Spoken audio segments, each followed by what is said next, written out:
All right, the Roadie app is saying that we're going to Weatherford. The Koreans are saying that we're going to Weatherford. That's not correct. The Roadie app is saying we're going to Willow Park, which is, I don't know if that's correct. It says it's correct on Google Maps. The Koreans say that we're going to Weatherford, so they need to update this. And they have to do weather balloons and all this other stuff, and we don't want them doing weather balloons because we don't want to shoot down the weather balloons. But they need, if they watch the show and they have an English interpreter, they can make this one right here Willow Park. Okay? It's 134 Lorry Drive. Weatherford is incorrect. We go here. It will be there at 6:48. We'll leave in 26 minutes. Now, it's roughly okay. We can figure it out. But it's quicker if they go by, Roadie is using Google Maps. Roadie is also using Apple Maps. And Roadie is also using Waze. These guys need to do the same. We love the Koreans. They're good guys. They invented martial arts. Well, they invented Kung Fu. They invented martial arts, but they also invented Kung Fu. So as long as they use Google Maps and then they readjust this, it takes a lot of work. These guys are gonna be up for a long time. They'll be able to get it right, because we need these things. They're really useful. This thing has bailed me out, all right? So it's like an inner GPS. I don't care what it is, it works and I can follow it. And it's helping me with my show. Maybe Google Maps could help for so much, because listen, if I plug in with Apple CarPlay, because I don't have my navigator right now, everything goes mute and you don't hear a word I say, and you'll hear everything I say. Okay? Now, Crumb 3, Charlie Baker, or Charles Baker, from Skinny, he's very skinny. I think he'd be a great David Bowie. Charlie Baker, okay? He was in Crumb 3 comics. He played Crumb. I played Funt. It's this character that's kind of a square. He wears a watch that's real dorky looking. Or I did it in the play. And then his eyebrows are really short and squinchy. And I use putty to putty down my eyebrows and put makeup on it. And I told him, "You ain't no Mr. Natural." You know, it was like real, like in his face. Very Jack Nicholson. "You ain't Mr. Natural, you lied to me." Because Mr. Natural, who was played by, Lane played Mr. Natural. Lane played Mr. Natural, and Lane is a great actor. Lane was like, "Oh, you got to do is, you just have to say foot. You have to say foot." It sounds like he's saying funt, but he's actually saying foot. And I say, "You want me to say foot?" So I go back. I don't go after Crumb, I actually go after Mr. Natural, which is a character created by Crumb. And so I go after him and I like yell at him, and I'm mad, and I'm almost crying mad, because he lied to me about finding the meaning of life, which is to say foot. So I go out on stage and I go foot, foot, foot, foot, foot, foot, foot, foot, foot, foot, as I'm walking. Foot, foot, foot, foot, foot, foot. And I do this over and over. And the audience was just like dying laughing. I mean, it was a hit. And Mr. Spoink, or whatever his name is, it was Chris Fellum. He comes out with this long nose eventually and starts yelling at this she-devil. This happens later after Funt walks off. And she-devil is like this, well, you just have to, he climbs on her back and all this stuff. She-devil is in the Crumb comics. You have to read Crumb comics to understand everything I'm saying. If you don't know about Crumb, then you're not going to get any of this. You'll probably be able to interpret some of it, because I'm not getting it all either, because I'm not the biggest Crumb fan. Now, I do have an original copy, and this is supposedly original copy. This is a prize collection that I have. I have a pretty big collection of the original Crumb comic strip that Johnny gave to all of us. He gave it to, I think, every cast member. Now, Johnny went to California to talk to Crumb, and he met Crumb. Johnny was from the Navy, but he studied intensive mime. He was a dancer. He was a ballet dancer.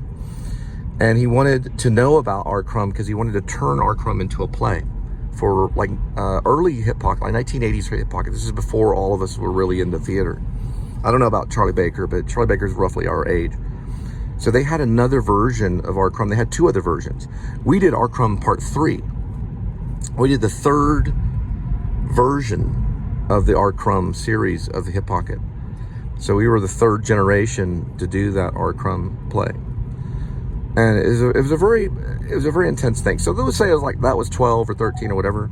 I'm only going to talk about 15 of them. I may have done more, but who cares how many I did. Then eventually we finally get to Waiting for Godot, and I play Lucky. Rob Vasquez plays Pazzo. Charlie Baker plays either Didi or Go-Go, and then Brian Beck. I'll probably have to meet Charlie Baker and ask him, did you play Didi or Go-Go? Because I have to get a hold of the program to find out. He'll say, oh, I played Didi or I played Go-Go. But they were almost they're like brothers in the play, Didi and Go-Go. They're the ones that are waiting for Godot. They have full names, and we'll get into the full names later. Okay? Meaning the characters' full names. We have those names. We can get in that later. Or you can pick up a copy of Waiting for Godot and find out their full names. Their nicknames are Didi and Go-Go. Okay, and then there's the Farm Boy, which is played by Lane. And we did a great production. My dad went out and saw it and said it was boring. We're going to the Parker counter line. We're in Parker right now. My dad saw it and he said it was, he didn't really like it. I was putting gas in the car. I said, Dad, what'd you think? He said, you know what I think. And I said, well, what did you think about it? Because I played Lucky. And he goes, it was boring. And I said, okay. And I was pretty hurt. It was a lot of work. I had to put duct tape around my calves, muscles to hang upside down from a tree. I hung upside down during a sequence of the monologue of Lucky. Lucky has it's a 2-page monologue or something. It's a pretty lengthy monologue. Some people say it's a 3-page monologue. It's a long monologue. It starts off, let's just put it this way. It has words like qua, qua, qua, qua in it. It's very abstract, and it's very hard to recall. And that's how Samuel Beckett wanted it to be. It's only to fit in the moment of the play for the actor and the audience. So if you go back and you want to recall Lucky from Waiting for Godot, you got to get the play, because Samuel Beckett was obsessed with words and of the writing of the play. So it's something you have to go back. Bill Irwin played it on Broadway with Steve Martin. I believe maybe Robin Williams was part of that production. Steve Martin definitely was. I think Billy Crystal was part of it too. They did it all on Broadway. We talked about that when we were doing it, but we mostly talked about rhythm. We talked about Samuel Beckett and where he was getting his ideas from. That's what the director at the time, cannot recall his name. He was a very weird director. He was he had a doctorate in theater and stuff. He was more obsessed with where it all came from. What Samuel Beckett was getting, Waiting for Godot. Did it come from this king that he was writing about? These two kings, and it was all over my head. I just was where do I stand? Where do I go? Let's just get the blocking out of the way. And he allowed me to make my own blocking for the monologue. Now, every time I've seen Waiting for Godot, the Lucky character is always either in the center of the stage during the monologue, and he always lifts one leg. There must have been some kind of theater description, because stage managers will put that in certain productions. And Lucky's always stable, so he's in the center of the stage at one point.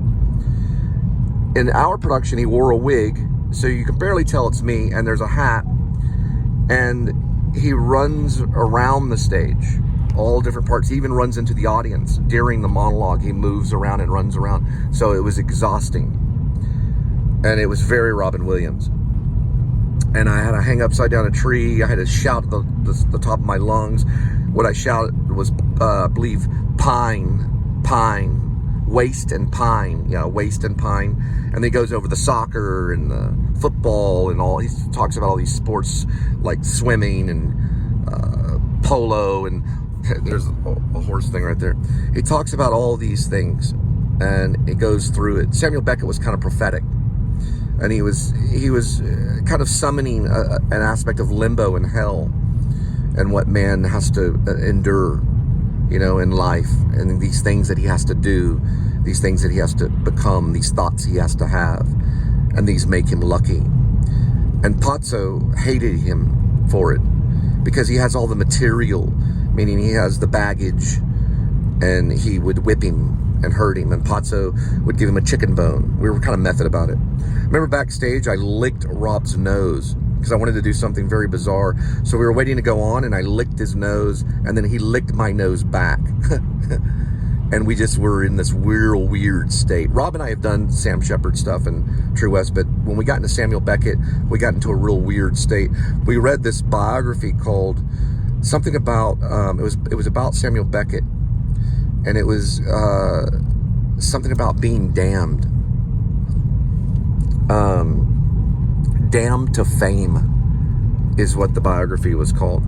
We read that for a little bit. I got it at a Barnes and Noble downtown Fort Worth when it was still there.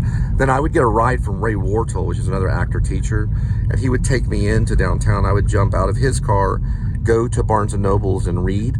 Then Rob would go to Barnes and Noble, and I'd basically jump into the back of his pickup truck as he picked me up, and we would barely make it to rehearsals.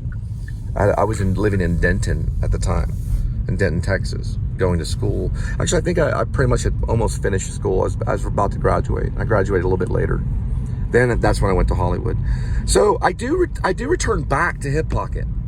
So I returned back in 2006 to do Return to Girdleville, and then we did, of course, Mount Analog, and I played. It was Yeti songs for Mount Analog, and I played Author Beaver, which is about all these different characters climbing a mountain and discovering themselves. And there's a long story behind that, which leads to a suicide from the puppeteer that worked with Simons, Johnny Simons. And he had a copy of Mount Analog on him when he committed suicide in New York. And he put these stones on his body. He had these other people place these stones on his body because he wanted to enter into some kind of energy field.